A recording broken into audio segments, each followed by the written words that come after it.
도반번님 여러분, 능단 금강경 강의입니다. 오늘은 제 9장 일상무상분이 되겠는데요. 물론 현장의 직역본에서는 이 제목이 붙어 있지 않습니다. 이 소명태자가 붙인 이 소제목 중에서 가장 제목으로서 의미 있는 부분이 바로 이 일상무상분이 되겠고요. 지금 현재로서는 이 9장에 있어서 현장의 직역과 구마라집의 의역에는 두드러진 어떤 차이점은 나타나지 않는다, 이렇게 말씀을 드릴 수 있겠습니다. 자, 현장의 직역을 한번 읽어보죠. 부처님께서 선현에게 말씀하셨다. 내 생각엔 어떠하냐? 모든 예류자가 생각하기를 나는 능히 예류과를 정득하였다고 하겠느냐? 선현이 대답하였다. 그렇지 않습니다, 세존이시여. 모든 예류자는 나는 능히 이 예류과를 정득하였다라고 생각하지 않습니다. 왜냐하면 세존이시여, 모든 예류자는 조금도 예류할 것이 없으므로 이름이 예류이며 빛깔이나 소리, 냄새, 맛, 감촉, 법에 참여하지 아니하므로 이름이 예류입니다.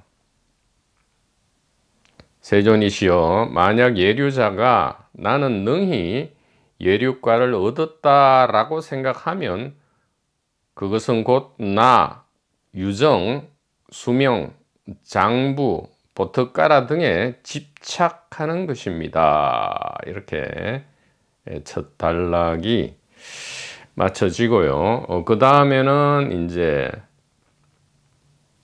일례과, 불환과, 아라한과 등등의 소위 말하는 이 불교에 있어서 깨달음의 단계랄까, 점차를 이야기하고 있는데요. 지금 전부 다 이러한 어떻게 보면 이 소승에서 얘기하는 이러한 깨달음의 단계를 지금 일체 부정하고 무너뜨리고 있다, 이렇게 말씀드릴 수 있습니다. 즉 여기서는 예류과는 예류과가 아니고 그 이름이 예류과다, 이렇게 하죠. 지금 구마라집의 의역에서는 이것이 이제 수다원, 사다함, 아나함, 아라한 이렇게 하죠. 수다원을 예류과라 하고요. 사다함을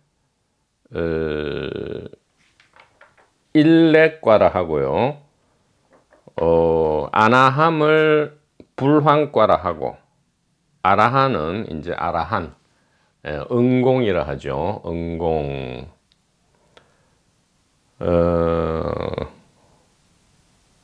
그래서 이 예류과라는 것은 이제 어떤 깨달음이 이제 결과물이죠. 일종의 과가 되니까 과실할 때 그 과입니다. 그래서 예류, 진리의 흐름에 동참하였다, 이런 뜻이죠. 진리의 흐름에 동참하였다.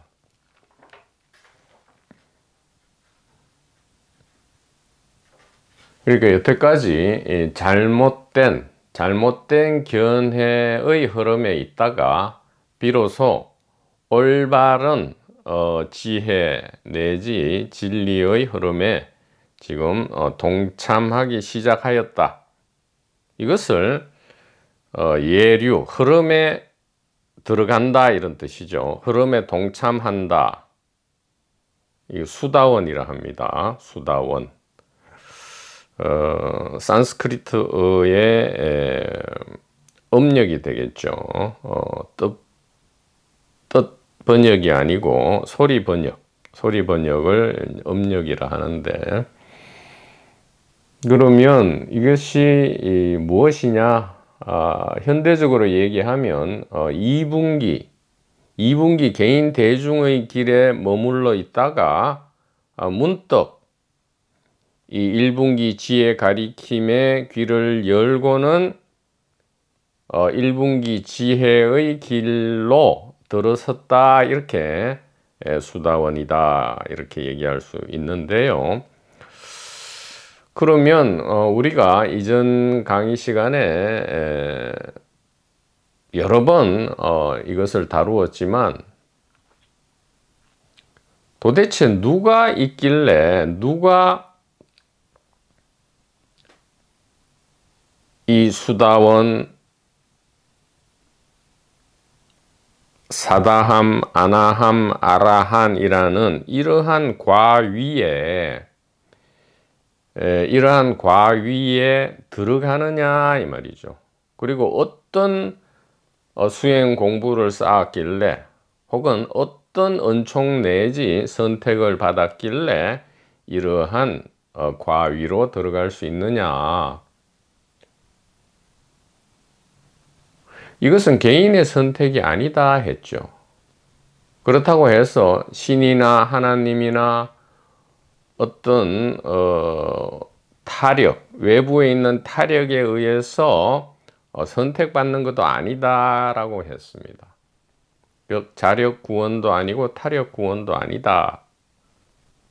그런 얘기를 지금 쭉 하고 있는데요. 이 전체 얘기를 뭉뚱그려서 일상무상분이라 한다 이 말이죠. 그래서 사실 지금 일상무상분 이 전체 내용은 수다원, 사다함, 아나함, 아라한, 심지어 붓다의 이 과위, 깨달음의 이 경지와 지위죠. 이 깨달음의 경지와 위치, 이것이 전부 사실은 이름과 모습이다 이 말이에요. 이름과 모습이다. 자, 우리가 이름과 모습이다 이렇게 하면 헛된 거다 이렇게 금방 또 해석을 할 수 있는데, 그게 아니고요. 이름과 모습이다, 이것은 하나의 진실이 직접 나타난 것이다. 여러 가지 모습으로 나타나는 것이기 때문에 사실은 이름과 모습을 제외하고는 점차와 단계와 지위가 별도로 그렇게 차별성을 가지지 않는다, 이런 뜻이죠. 그래서 일상,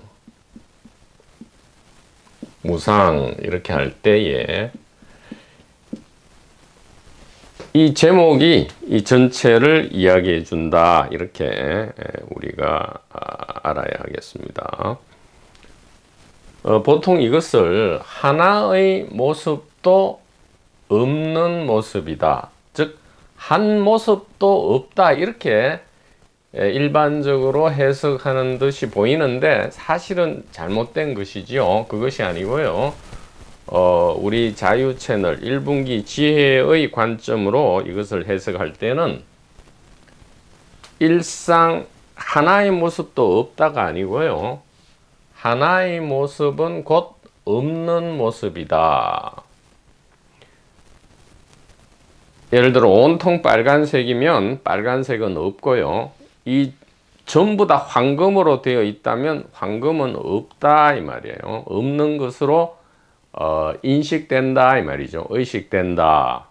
즉 거꾸로 봐야 되죠. 우리가 삶과 죽음 전체를 통해서 없다라고 할 때 이것은 없는 것이 아니고 하나다, 그런 뜻이란 말이죠. 이것은 이 금강경에서 지금 이야기하는, 금강경의 이 핵심 가리킴은 무엇입니까? 반야공 영기무아죠. 반야, 공, 연기, 무아인데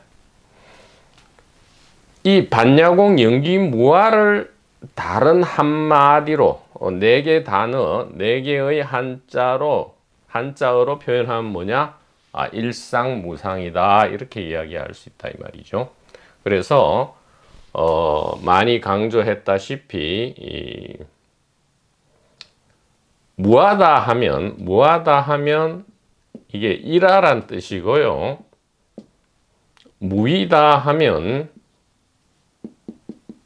일위다 이런 뜻이에요.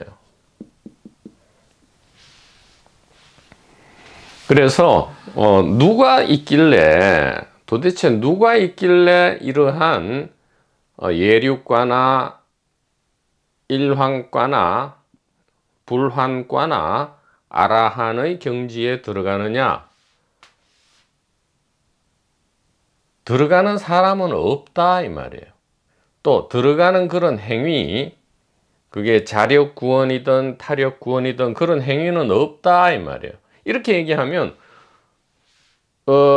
이 개인 대중의 관점에서는 혼동에 빠집니다. 아니 없는데 도대체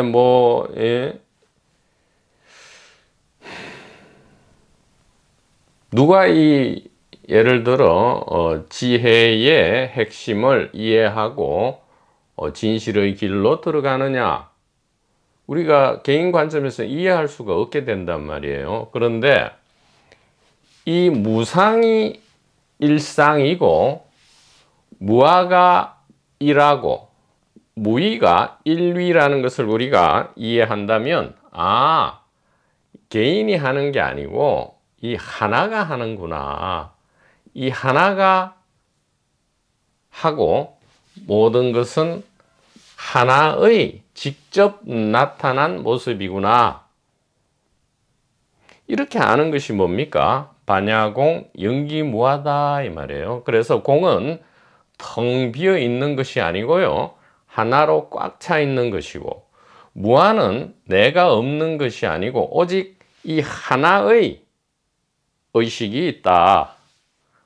이렇게 우리가 이해한다면 지금 이 9장 수다원, 사다함, 아나함, 아라한, 특히 이 아라한을 빼고 지금 예를 들어 수다원에, 즉 진리의 흐름에 입류를 하면 7번 윤회로서 끝이 난다. 7번만 윤회하면 예를 들어 윤회 해탈한다. 또 좀 더 위계가 올라가서 사다함이 되면 한 번만 더 일례과니까요. 한 번만 더 윤회하면 윤회 해탈한다. 또 아나함과를 정득하면 불환, 윤회에서 더 이상 윤회하지 않는다. 그 다음에 아라한이 되면 윤회다 아니다 하는 이 모든 것을 초월해서 그야말로 대자유의 경지에 이른다 등등의 이 모든 이야기들이 전부 이런과 모습에 불과하다 이 말은 일아를 이야기하는구나, 일위를 이야기하는구나, 일상을 이야기하는구나, 이렇게 우리가 알 수 있게 된다 이 말이죠.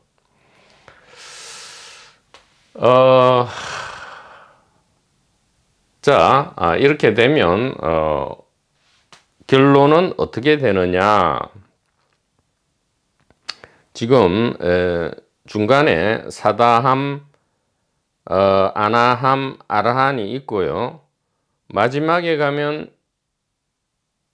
아라한조차도 부정하면서 무쟁삼매다. 결론은 무쟁삼매다. 이렇게 이야기합니다. 자,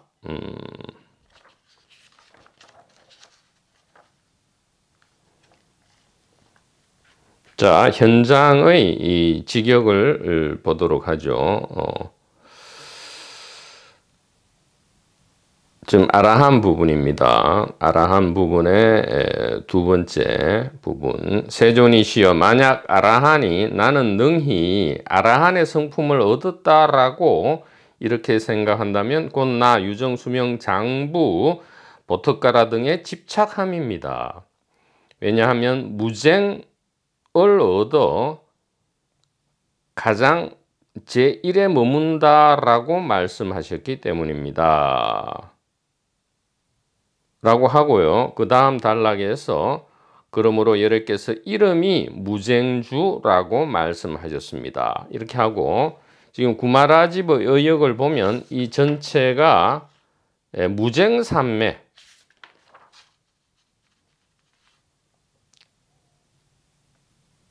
무쟁산매를 결론으로 내세우고 있습니다. 구마라집의 의역을 보도록 하죠.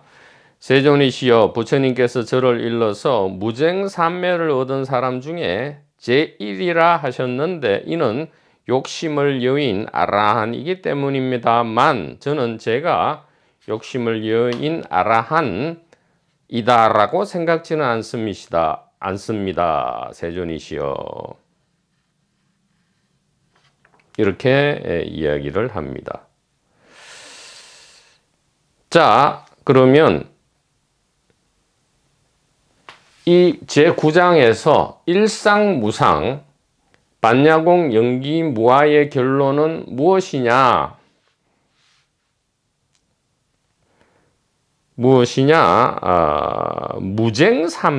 무쟁산매를 얻는다.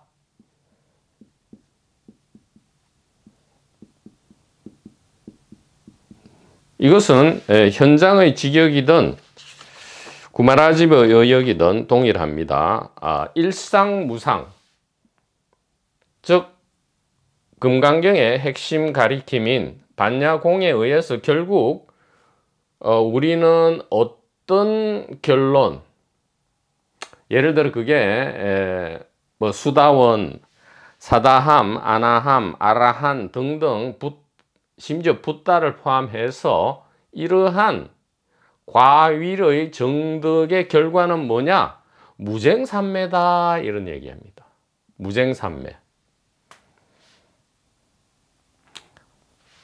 쟁투가 없다 이 말이죠. 이 말은 전쟁, 갈등, 다툼이 없다 이 말입니다. 그러니까 이제 여러 가지로 이야기할 수 있죠. 이 1분기 지혜를 온전히 이해하고 가슴에 간직하면 어떻게 되느냐? 원리 전도몽상해서 고통과 공포를 여의고 안욕따라 삼약 삼보리를 그러니까 구경각을 얻는다 해도 되지만 또 다른 표현으로는 그것이 무쟁산매다 이렇게 얘기할 수 있단 말이에요. 전쟁이 없고 갈등이 없고 다툼이 없다. 이 말은 뭐예요? 바로 자유와 평안이다 이 말이에요. 자유와 평안. 자유와 평안을 합하면 뭐죠? 사랑이다 이 말이에요.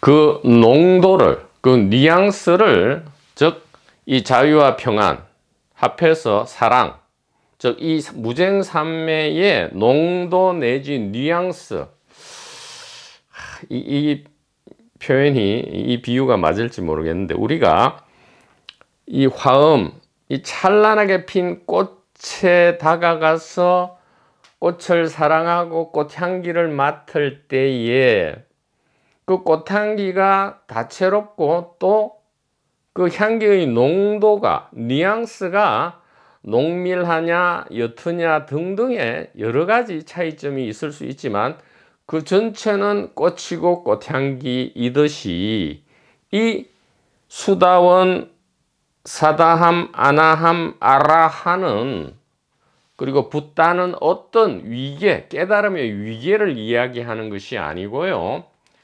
이 무상 혹은 하나의 상이 드러나는 여러 가지 의식 자각의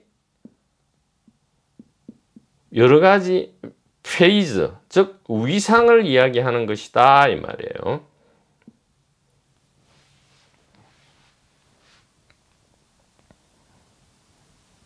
즉 자유와 평안과 이 사랑의 다채로운 양상을 이야기하는 것이다 이 말이에요.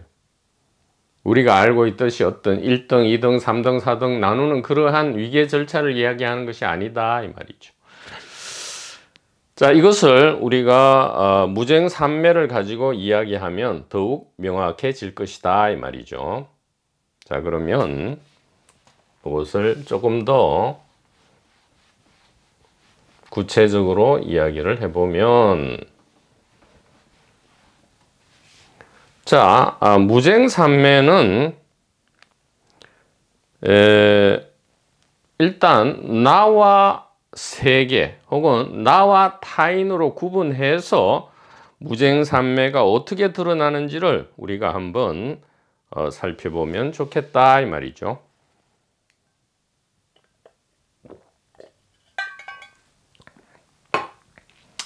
우리는 삶과 죽음에서 두 가지 이 전쟁을 벌이고 있죠. 삶과 죽음을 관통해서 두 가지 전선을 마주하고 있다. 즉 우리는 외부, 타인, 객관 세계만을 전선으로 맞이하는 것이 아니고요. 사실은 나 자신을, 개인 자신을 전선을 사이에 두고 이 전쟁, 갈등, 다툼을 벌이는 것이 많죠. 그래서 나와 세계로 나누어 보자 이 말이에요. 나와 세계로 나누어서 나 자신과의 쟁투가 끝이 난다 이 말이죠. 나 자신과의 쟁투가 무쟁이다 이 말은 우리가 여기서 이제 알게 됐잖아요. 일안은 무하고 일위가 무이고 일상이 무상이다 이렇게 됐기 때문에 무쟁삼매는 뭡니까? 일쟁이다 이 말이에요. 일쟁 하나의 전쟁이다. 그래서 나 자신과의 다툼이 없다 이 말이죠. 나 자신과의 다툼이 없고 또 세계, 타인을 포함하는 이 세계와의 다툼이 없다 이렇게 얘기할 수 있고요. 자, 그러면 우리가 언뜻 생각하면 아하, 이제는 아무런 전쟁, 갈등, 다툼 자체가 완전히 사라지는구나 이렇게 하면 안 되죠. 이렇게 하면 다시 또 개인 대중의 이원성의 함정에 빠져버립니다. 무쟁이라는 것은 일쟁이 되는 것이다 이 말이에요. 일쟁. 나와의 무쟁이라는 것은 나와의 일쟁이 되고요. 세계와의 무쟁이라는 것은 세계와의 일쟁이다 이 말이에요. 즉 쟁투가 사라지는 것이 아니고요. 나 자신과의 갈등 이 일어날 때에 그런 경우가 많잖아요. 자기 혐오가 일어나든가 셋 중에 하나죠. 자기 혐오, 자기 과시 혹은 혐오도 아니고 과시도 아닌 무료함, 덤덤함 이 모든 것이 나 자신과의 싸움이 되는데 일종의 여태까지는 그것을 뭐라고 우리가 알았어요?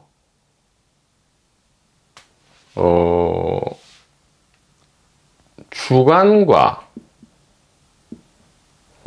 객관의 싸움이다. 그러면 나 자신과의 갈등은 주관이 주관과 싸우는 것이냐? 주관 안에서 다시 분열이 되죠.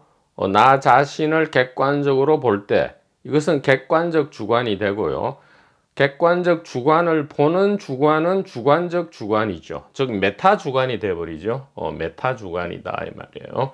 메타 주관과 일상적인 주관이 갈등을 일으킨다. 이거 역시 주객 이원성에 속한다 이 말이에요. 그래서 무쟁삼매라는 것은 주객의 이 전쟁이 사라지는 게 아니고요. 사라지는 게 아니고 이게 참 중요한데, 그래서 이게 하나의 쟁투다. 나 자신과의 다툼 역시 하나의 쟁투고 세계와의 다툼 역시 하나의 쟁투다. 이 말은 뭐예요? 이게 단일 의식의 직접 나타남이다 이 말이에요. 이 모든 것이 단일 의식의 직접 나타남이고 직접 출현이고 자기 자각이다. 이렇게 안다면 그것이 곧 무쟁이고 삼매다 이런 얘기입니다. 그러니까 쟁투가 없어지고 사라지고 버린다는 뜻이 아니고요. 쟁투가 그대로 있으면서 쟁투가 아니게 된다. 이것을 좀 더 어떻게 드라마틱하게 표현할까요? 그러니까 이게 이제 일종의 연극이 되는 거죠. 롤 플레이가 되는 것이고 캐릭터 플레이가 되는 것인데 이것을 충분히 이해하고 의식한다 이 말이 되겠죠. 그러니까 의식의 중점이 개인에게 가 있지 않고요. 즉 여기에 있지 않고 여기에 있다 이 말이에요. 그러니까 쟁투가 있다라는 것은 의식이 이 안에 있다 이 말이고요. 의식이 이 안에 있다. 여기에서 쟁투를 바라보면 그 쟁투는 어떻게 되죠? 고통과 공포가 됩니다. 그런데 여기에서, 즉 이게 1분기 지혜죠. 이 의식의 위치, 정확한 위치에서 이 개인의 쟁투를 바라보면 이것은 더 이상 개인의 쟁투가 아니고 생명 축제가 되고요. 고통과 공포의 모습 그대로 둔 채로 어떻게 됩니까? 기꺼이 매뉴얼에 따라서 누리고 즐기게 된다 이 말이에요. 그것이 무쟁이고 일쟁이고요. 무쟁이고 일쟁이다. 나의 측면 그리고 세계의 측면, 나와의 전선, 세계와의 전선에서 이러한 일이 벌어진다. 이렇게 되면 이것을 소위 말해서 자유라 하고요. 이것을 평안이라 한다 이 말이죠. 세계와의 다툼이 끝장나면 평화가 오고요. 나와의 다툼이 끝장나면 그것이 자유로 드러난다 이 말이죠. 그러면 이 두 개를 합해서 이 자유와 평안을 합해서 사랑이라 하는데, 사랑의 다른 이름은 뭐예요? 나와 세계는 단일 의식의 자기 자각이라 했잖아요. 하나인 님의 의식이다. 즉 단일 의식이다. 이렇게 말씀드릴 수가 있겠습니다. 그래서 일상무상, 무쟁삼매는 무엇이냐? 단일 의식의 자기 자각이다. 단일 의식의 자기 생명 축제다. 이렇게 말씀을 드릴 수가 있겠습니다. 오늘은 간단하게 여기까지만 하고요. 다음 시간에 계속 좀 더 세밀하게 강의를 이어가도록 하겠습니다. 도반부님 여러분, 대단히 감사합니다.